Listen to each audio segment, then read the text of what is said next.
Mi hermana fingió un embarazo para robarle el esposo a mi prima. Nunca imaginé que mi hermana fuera capaz de hacer algo tan bajo. Crecí pensando que, aunque no éramos las más unidas, al menos existía cierto nivel de respeto entre nosotras. Pero lo que hizo fue imperdonable. Todo empezó hace un par de años, cuando mi prima Lucía se comprometió con Matías. Ellos llevaban 4 años juntos, y sinceramente parecían la pareja ideal. Matías era amable, trabajador, atento. Siempre se veía lo mucho que adoraba a Lucía, y ella estaba completamente enamorada de él. Yo me sentía genuinamente feliz por ella. Lucía y yo crecimos como hermanas. Nuestras madres son gemelas, vivimos en la misma cuadra, y desde pequeñas todo lo hacíamos juntas. Vacaciones, pijamadas, peleas tontas por ropa. Pero también lloramos muchas veces en el hombro de la otra. La consideraba mi alma gemela en forma de familia. Pero mi hermana Carla, ella siempre fue distinta. Desde adolescentes había cierto resentimiento hacia Lucía. No lo decía abiertamente, pero se le notaba.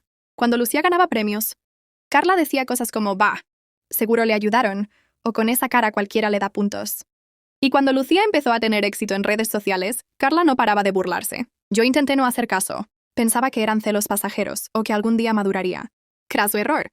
Cuando Lucía anunció su compromiso con Matías, hicimos una cena familiar. Estábamos todos, tíos, abuelos, primos.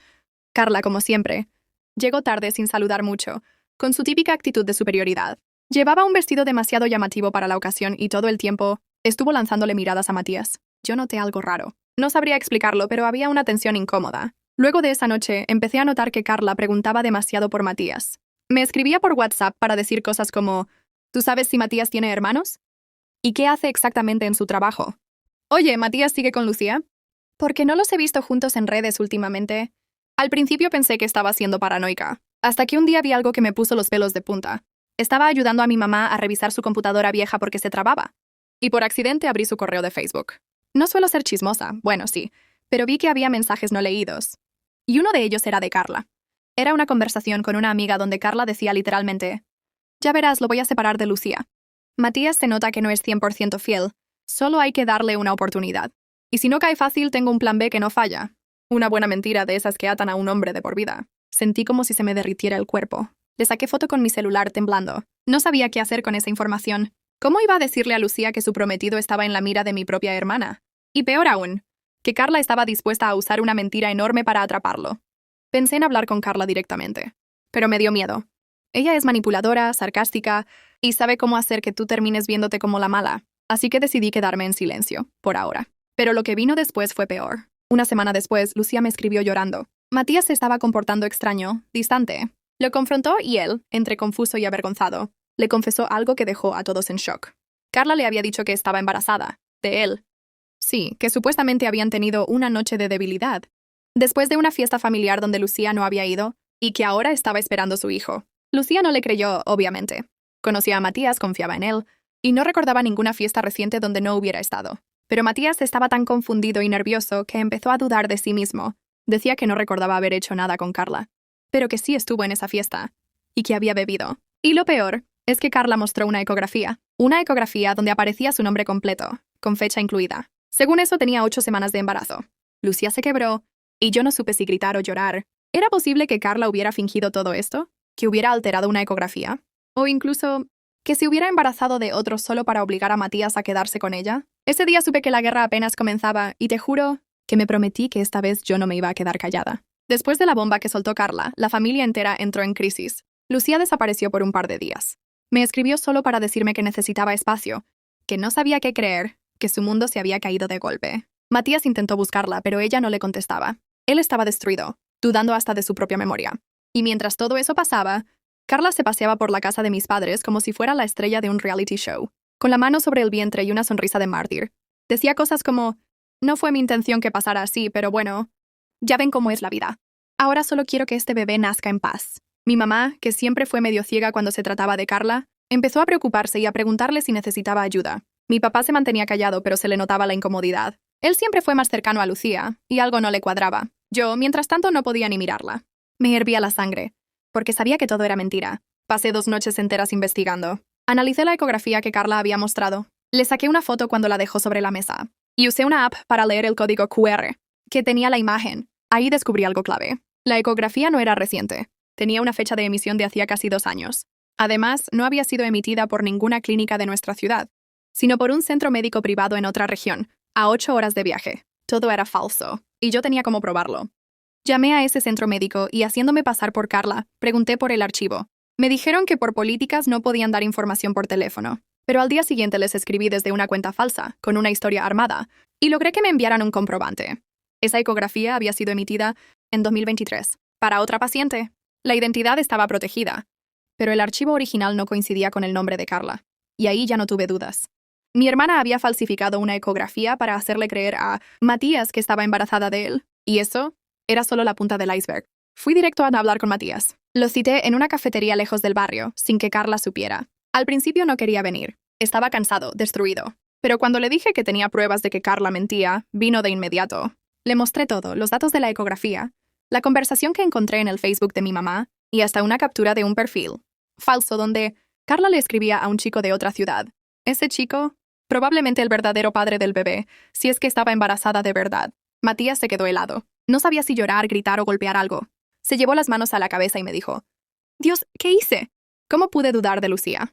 Le dije que todavía estaba a tiempo de hacer las cosas bien, pero que teníamos que actuar rápido. Carla ya se estaba metiendo en la mente de todos, y si Lucía seguía desaparecida, Carla iba a aprovechar para hacer quedar a Matías como el infiel y a ella como la víctima. Esa misma noche, Matías decidió enfrentarla. Yo no estuve presente, pero me enteré por lo que escuché después. Según mi mamá, Carla lloró, gritó, dijo que Matías estaba huyendo de sus responsabilidades, que la quería hacer quedar como loca.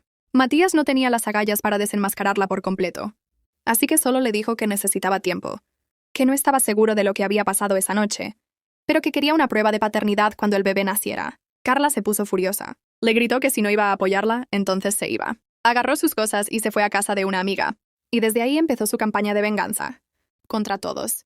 Primero publicó una foto en sus historias con la ecografía y un texto diciendo: «Algunas personas huyen de sus responsabilidades. Pero no importa, yo puedo sola». Después subió indirectas para Lucía diciendo cosas como: «Te ganó una mujer de verdad. No es mi culpa que no supieras cuidarlo». Y por si fuera poco, mandó mensajes a varios familiares diciendo que Lucía la había amenazado, que yo la estaba acosando, y que Matías estaba tratando de obligarla a abortar. Inventó una novela completa, una novela en la que ella era la víctima. Yo la villana chismosa, Lucía una resentida peligrosa, y Matías el cobarde que la había usado.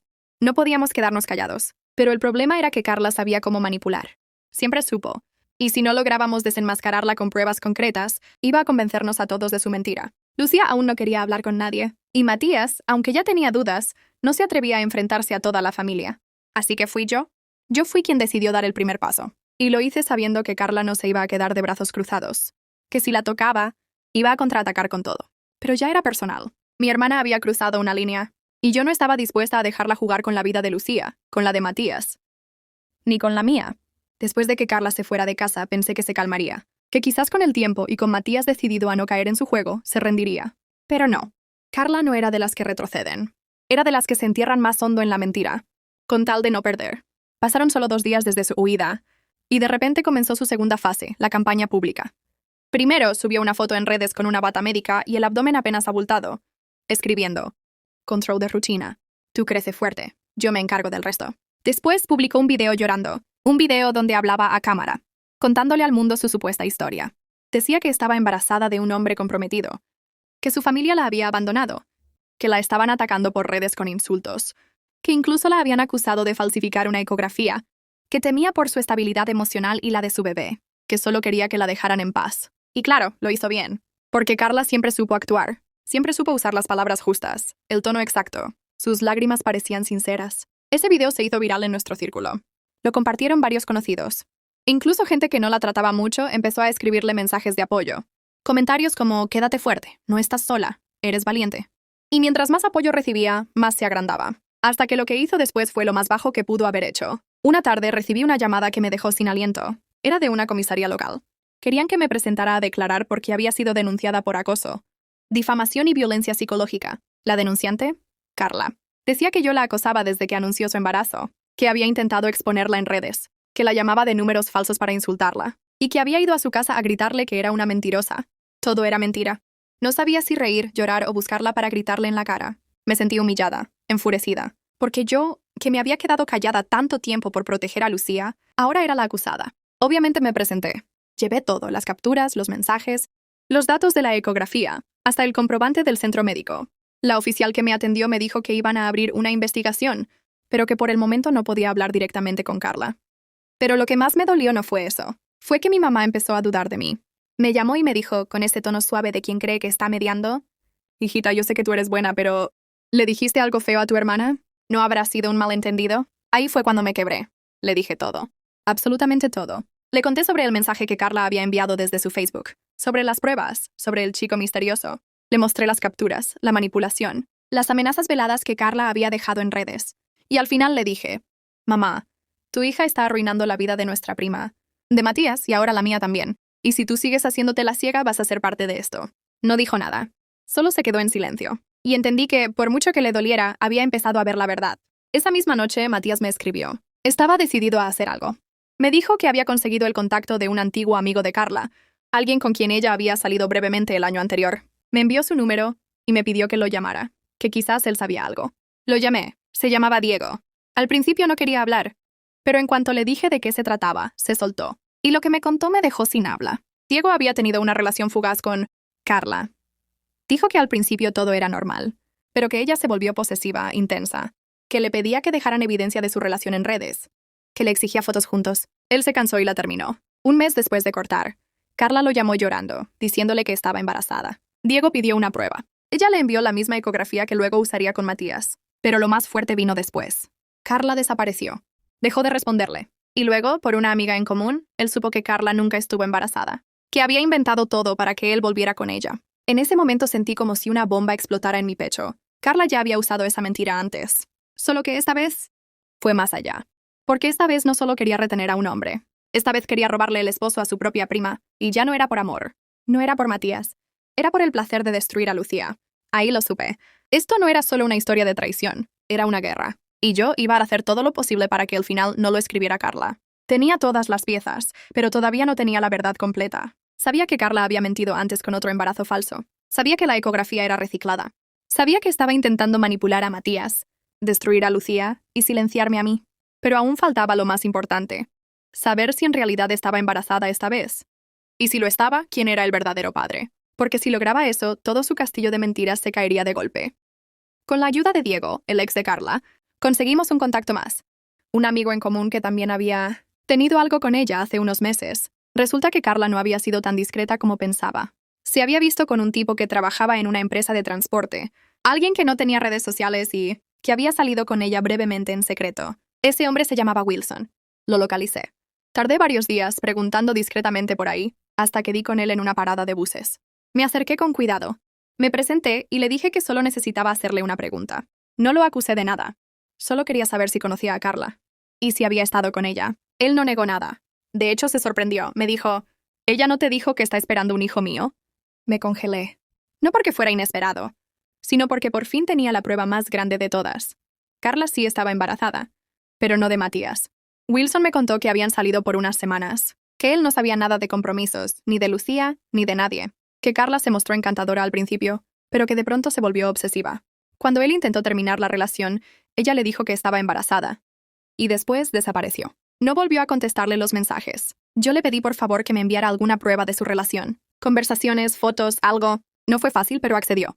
Me envió capturas de mensajes donde Carla hablaba de nuestro bebé, donde él le decía que quería saber más, que ella no lo evitara, y donde incluso le reclamaba por haberlo bloqueado sin explicación. Esa misma noche reuní todo. Hablé con Matías y le pedí que me acompañara. Quería hacerlo en persona. Necesitábamos enfrentar a Carla con todas las pruebas. Pero no solo eso. Quería hacerlo delante de alguien más. Alguien que siempre la había protegido. Mi mamá. Le pedí a mi madre que nos acompañara. Le dije que era momento de saber toda la verdad. Dudó al principio, pero al final aceptó. Nos citamos en casa de mis padres. Carla llegó sin saber qué le esperaba. Estaba maquillada, arreglada, con un vestido que realzaba su vientre ya ligeramente abultado. Entró con una actitud serena, incluso altiva. «¿Qué pasa?», preguntó al vernos reunidos. Yo no hablé. Le dejé todo a Matías. Él sacó su celular y le mostró los mensajes. Las capturas. La conversación con Wilson. Las fechas. Carla se quedó muda por unos segundos. Luego intentó reírse. «¿Y tú crees que eso prueba algo? ¿Tú crees que ese tipo no está inventando?» Pero Matías no se dejó manipular esta vez. Estaba firme. «Ya basta, Carla, ya lo sabemos todo. Ya no hay forma de sostener tu historia». Fue entonces cuando mi madre intervino. Tenía el rostro desencajado. La voz le temblaba. «¿Es cierto, Carla? ¿El bebé no es de Matías?» Carla la miró. Por primera vez, sin esa máscara de control. La mirada le cambió. Y en un susurro apenas audible dijo, sí, pero él no tenía que saberlo. Mi madre se tapó la boca. Matías se alejó hacia la puerta, furioso. Y yo sentí que me quedaba sin aire. Carla se derrumbó en ese instante. Se sentó en el sillón y empezó a llorar de verdad.